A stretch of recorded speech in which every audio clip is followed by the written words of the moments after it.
Welcome to My Date with Natalie Portman. I'll talk about fitness, I'll talk about me, I'll talk about life, movies, anything. Warning, I am the worst Natalie Portman fan ever. For real. I really am.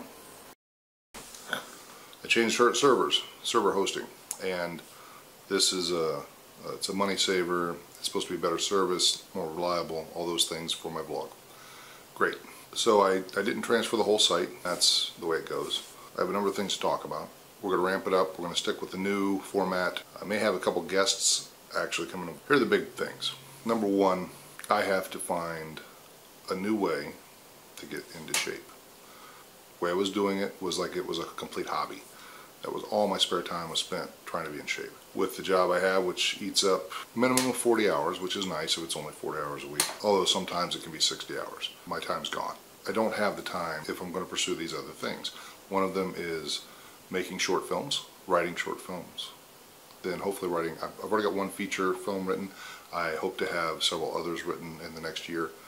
I hope to produce and actually make several short films between now and this time next year. That eats up all my time. I don't have the time, if I'm going to pursue my passion, to work out for an hour after I get home and then spend 2 hours recovering and trying to eat. It simply doesn't work.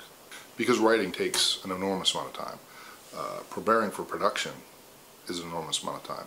When you look on YouTube and you see a video and you say, oh, that video is crap, it's usually because even if the person's very talented, they didn't take the time to actually prepare, or the time to edit, or the time to really work out the script, or it all takes huge amounts of time. Even once you get good at it, it still is a pretty big time commitment. Not to mention gear and money and everything else. My brother, as I mentioned on the old site, my brother had a brain tumor. He had it removed. He's fighting brain cancer. It's a big deal. That's also taking up some of my extra time, because I'm going to help him on things he can't physically do now, because since his surgery, he has to watch his blood pressure. There's a whole long thing. He's one of the people that may be a guest on my vlogs. I've asked him to record his thoughts and feelings. I may talk about another website that I'm building, which is to sell artwork that is done by people in prison, if the art's good enough. It will not be for just anyone who decides to put a pen to paper. It will require actual ability as an artist. But anyway, that's another business that I'm trying to get rolling. That's taking minimal time right now. The biggest time has been just assembling a website, which the basics don't take that long. So anyway, those are all the things I have. Those are all my sticks in the fire. The big thing is I have to fit a workout in with all of that, which means I also was considering the fact that I'm 47 now. I turned 47 last week. I'm not looking to be Arnold Schwarzenegger. I'm looking to build muscle mass so that when I'm in my 60s, I can maintain a good muscle mass. I'll keep coordination. As I get older, I can hopefully maintain that, as much of that muscle mass as possible, simply to keep from falling, to keep from getting hurt, to have a quality of life up until the time I die. My brother with his brain cancer has a very restricted diet. I've decided to eat the same diet that he's eating, and that is to support him. He actually gave me an out, because after we'd been eating it a couple weeks, he said, man, this thing sucks. I don't expect you to eat it. I do appreciate the help, blah, blah, blah.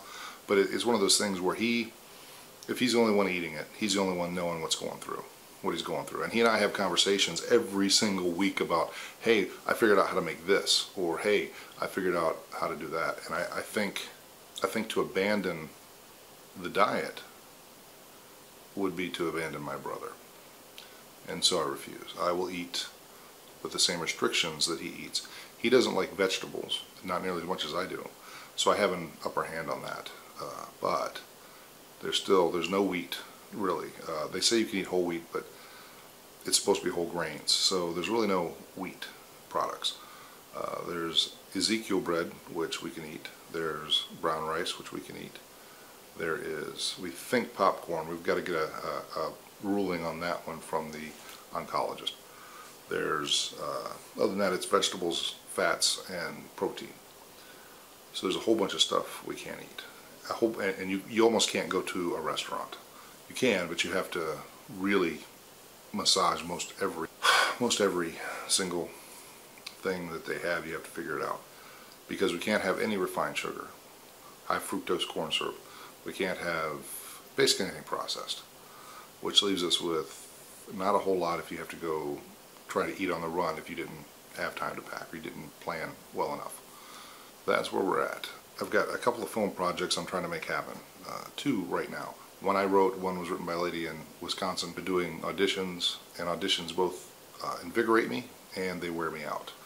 I'm going to talk more about my brother's situation later, and like I said, I may have him vlog if he's willing, and we'll probably get him to a guest spot. Just kind of tell you what he's going through.